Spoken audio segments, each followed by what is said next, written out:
Assalamualaikum warahmatullahi wabarakatuh. Selamat pagi sahabat belajar kelas 6. Jumpa lagi yuk kita belajar bersama pada pembelajaran yang kedua, tema 6, subtema yang pertama. Bagaimana adik-adik kelas 6? Sudah siap mengikuti pembelajaran hari ini? Tetap semangat belajar ya. Yuk, untuk mengawali pembelajaran hari ini kita simak dulu tujuan pembelajaran yang akan kita capai.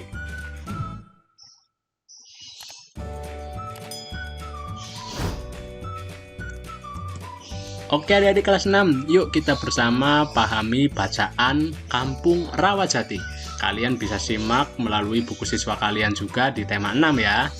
Di Kampung Hijau Rawajati, selain peduli untuk membuat lingkungan hijau oleh tanaman, terlihat juga kesadaran warga yang cukup tinggi untuk andil terhadap pengelolaan sampah dengan bijak. Sebuah sentra pengumpulan sampah disediakan di area kampung untuk menampung aneka sampah rumah tangga.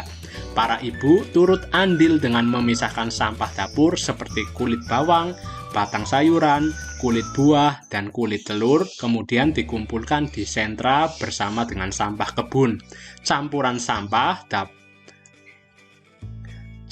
sampah dapur dan sampah kebun dari warga kemudian diolah menjadi kompos. Setiap warga diperbolehkan mengambil kompos untuk penyubur tanaman. Apa yang dilakukan warga Kampung Rawajati terhadap sampah konsumsi? Sampah konsumsi ada yang berupa sampah organik.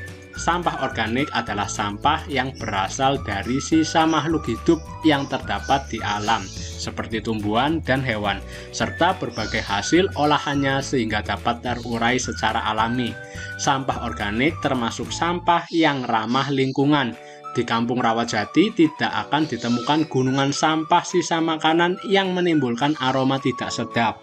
Mengapa demikian? Beberapa warga memiliki lubang biopori atau lubang resapan di halaman rumah.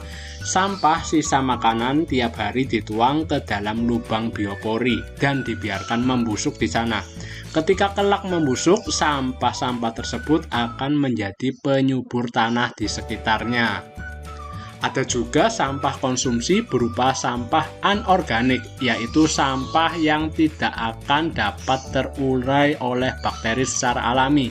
Beberapa contoh sampah anorganik adalah sampah-sampah plastik yang kita gunakan dalam kehidupan sehari-hari, seperti botol kemasan, botol kaca, besi, serta barang tak terpakai lainnya. Warga Rawajati memiliki bank sampah sebagai tempat menyetorkan sampah-sampah jenis ini. Setiap minggu, sampah yang terkumpul di sentra diambil oleh beberapa pengepul untuk dibawa ke tempat pengolahan akhir. Pengelola bank sampah mengeluarkan daftar harga beli untuk tiap kilogram sampah yang disetorkan warga. Semakin banyak warga menyetorkan sampah, tentu semakin bertambah pula saldo tabungan sampahnya. Selain mengurangi tumpukan sampah, warga pun senang karena memperoleh manfaat dan keuntungan berupa uang dari sampah yang dihasilkannya. Bahkan beberapa anak memiliki tabungan sampahnya sendiri. Mereka berlomba mengumpulkan botol dan kemasan plastik untuk menambah saldo tabungan. Sebagian dari sampah anorganik juga dikumpulkan warga untuk diolah menjadi aneka kerajinan yang bernilai jual. Vas bunga, alat gelas, dompet, serta tas dirangkai cantik dari vas bunga, alas gelas, dompet, serta tas dirangkai cantik dari aneka botol plastik dan kemasan bekas. Kegiatan ini dilakukan oleh beberapa ibu di waktu luang mereka, mengisi waktu, mengurai tumpukan sampah, dan menambah uang belanja tentunya menjadi hal positif yang bermanfaat bagi warga dan lingkungan. Sangat menginspirasi sekali ya warga Kampung Rawajati. Semoga bisa ditiru oleh warga masyarakat di sekitar kita. Bersih dari sampah dan bisa memanfaatkan sampah itu. Nah, yuk kita perdalam lagi bacaan yang tadi sudah kita baca. Apa judul bacaan di atas dan apa kata kunci pada judul bacaan di atas. Serta apa isi bacaan di atas sudah sesuai dengan kata kunci yang kamu temukan. Nah, betul sekali ya, judul bacaan di atas tadi adalah Kampung Rawajati. Kemudian kata kunci pada judul di atas juga Kampung Rawajati. Ini merupakan sebuah kata kunci juga. Kemudian isi bacaannya berdasarkan kata kunci tersebut yaitu kondisi lingkungan di Kampung Rawajati. Oke, sekarang setelah kita belajar mengenai Kampung Rawajati tentang keanekaragamannya dalam pengolahan sampah, kalian sekarang perhatikan dua gambar berikut ini. Apa perbedaannya nih? Betul sekali, yang pertama ini adalah belum tampak ciri-ciri masa pubernya karena masih anak-anak. Sedangkan yang gambar kedua itu menampakkan masa puber. Kita bahas dulu yang gambar pertama. Pada gambar pertama belum nampak adanya ciri-ciri masa puber. Anak perempuan pada gambar tersebut belum menunjukkan payudara yang membesar. Kemudian anak laki-laki pada gambar tersebut tidak terlihat adanya jakun ya di bagian leher tersebut dan bentuk bahunya belum bidang. Sedangkan gambar yang kedua adalah ciri-ciri masa puber sudah nampak ya, sudah menginjak masa remaja dengan ciri remaja perempuan pada gambar tersebut sudah menunjukkan payudara yang nampak membesar. Kemudian remaja laki-laki pada gambar tersebut telah muncul jakun pada lehernya yaitu dan bentuk bahu yang bidang. Nah, sekarang tahukah kalian yang dimaksud dengan masa puber? Baik anak laki-laki maupun anak perempuan akan mengalami masa puber.